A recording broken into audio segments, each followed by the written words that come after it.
penses que les gens doivent toujours venir vers toi? Est-ce que tu sais que toi aussi tu peux aller vers les autres? Toi aussi tu peux aimer les autres? Toi aussi tu peux aller dire bonjour aux autres et chercher à savoir si tout va bien dans leur vie? Tout le monde a besoin d'attention, tout le monde a besoin d'amour. Et tu dois le faire. Si tu as le cœur de Dieu, si tu as la nature de Dieu, c'est des choses que tu dois pouvoir faire de façon spontanée. Si tu as dans ton entourage quelqu'un qui a tendance à se plaindre de solitude, commence toujours par lui demander si elle-même, elle est sûre de ne pas être à l'origine de ce qui se passe dans sa vie. Parce que très souvent, c'est le cas.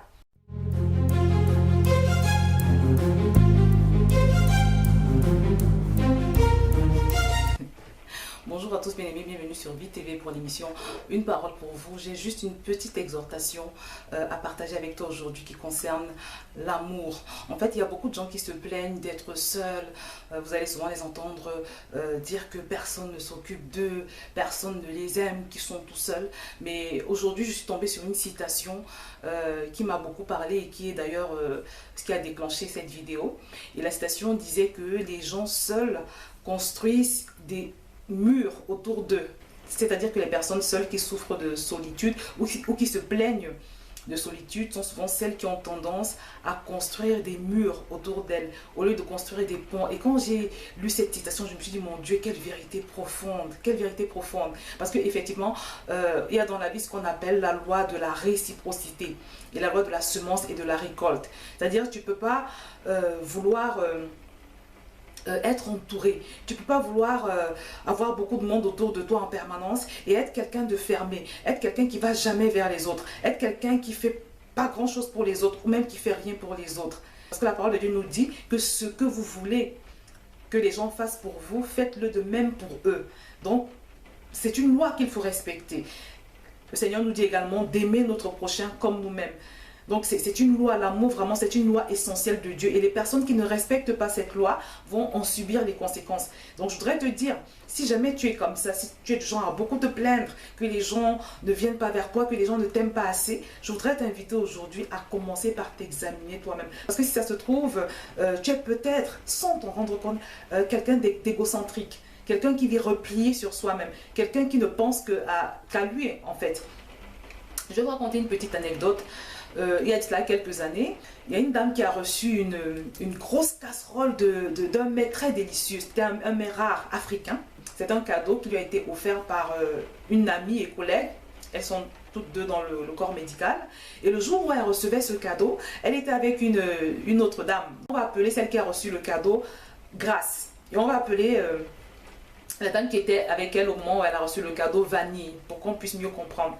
Donc Grâce qui a reçu la grosse casserole de ce repas délicatement cuisiné, est tellement heureuse, elle est tellement émue et elle n'arrête pas de s'écrier, oh vraiment merci Seigneur, qu'est-ce que j'ai fait pour mériter ce cadeau, oh qu'est-ce que j'ai fait pour mériter ça, oh là là vraiment je suis trop heureuse, je suis trop contente. Et tellement elle répétait la même phrase que Vanille qui était à côté d'elle lui dit, mais tu es sûre que tu n'as rien fait pour cette personne qui t'offre ce cadeau?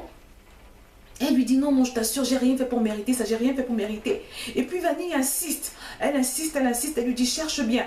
Et à force d'insister et de lui poser des questions, elle se rend compte que Grâce qui a reçu le repas en guise de cadeau, est très amie avec cette personne qui lui a fait parvenir ce cadeau. Donc elles sont collègues, elles sont amies. Et quand sa collègue en question passait par des moments très difficiles, un peu avant son divorce, elle l'a beaucoup soutenue. Elle était toujours près d'elle pendant les moments difficiles, elle lui donnait des conseils, elle l'encourageait. Donc elle lui avait manifesté beaucoup d'attention.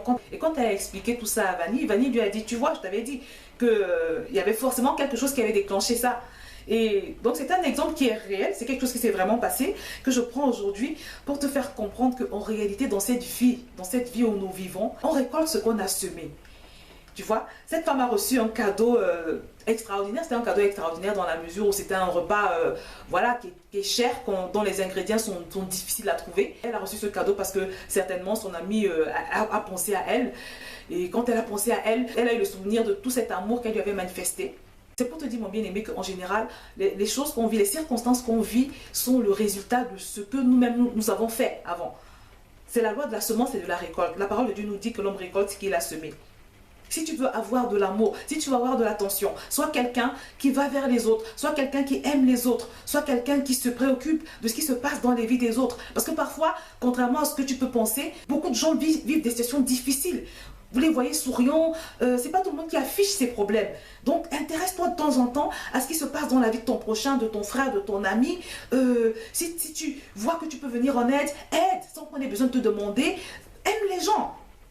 Et tu verras que tu auras beaucoup de personnes autour de toi. Tu verras que tu ne seras jamais seul. Parce que vivre replié sur soi-même, n'avoir d'égard que pour soi-même, être égocentrique et vouloir l'attention des autres, c'est comme semer des oranges et vouloir récolter des bananes. Tu ne peux pas vouloir récolter des bananes et semer des oranges. Si tu veux changer la nature de ce que tu récoltes, change également la nature de ce que tu sèmes. Donc c'est très important. Dieu nous demande d'aimer. C'est un commandement important. C'est le deuxième plus grand commandement.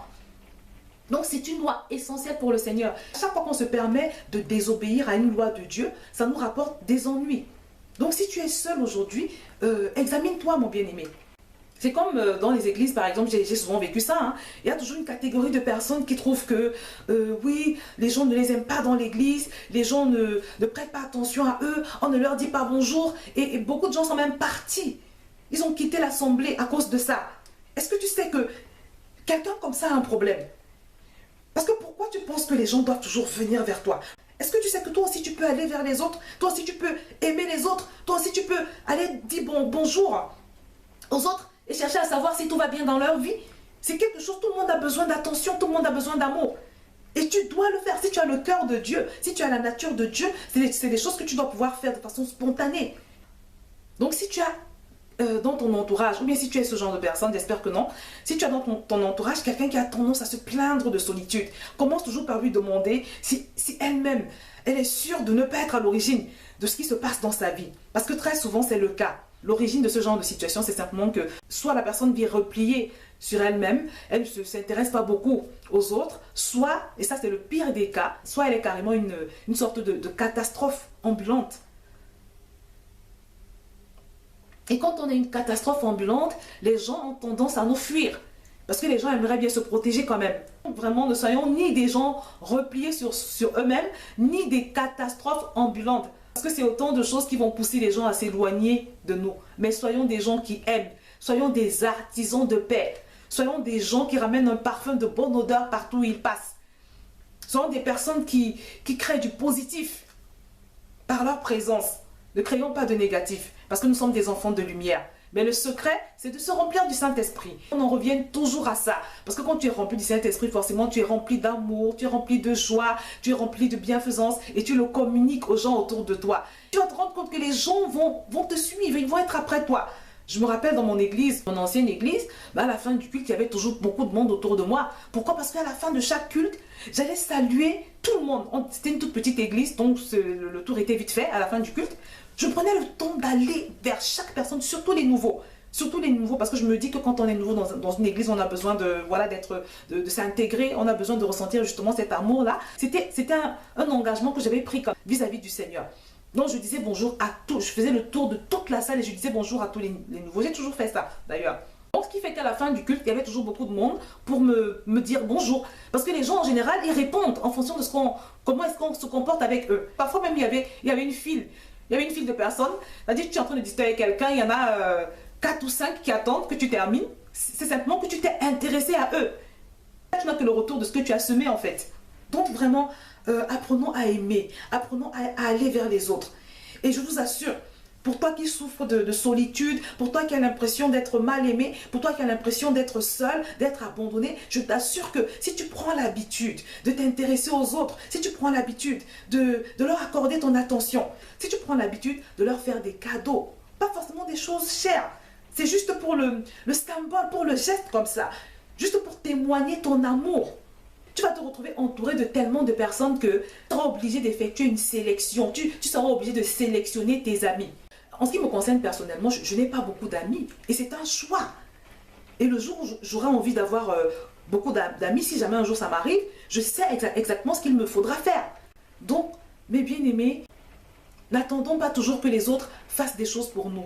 Mais de façon spontanée, par obéissance au Seigneur, aimons les autres. Accordons-leur toute notre attention.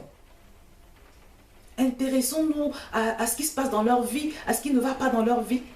Apportons-leur nos conseils, notre expérience. Et je t'assure que si tu fonctionnes comme ça, tu seras de ceux qui construisent des ponts. Parce que celle ou celui qui vit replié sur soi-même, celle ou celui qui vit que pour ses problèmes, construit des murs. Et après, il ne faut pas se plaindre. Il ne faut pas se plaindre que les gens ne viennent pas vers toi. Donc, soyons de ceux qui construisent des ponts. Parce que c'est ce que Dieu nous recommande. Et puis, c'est pour notre propre bien. Je vais m'arrêter là et je te dis à très bientôt sur VTV.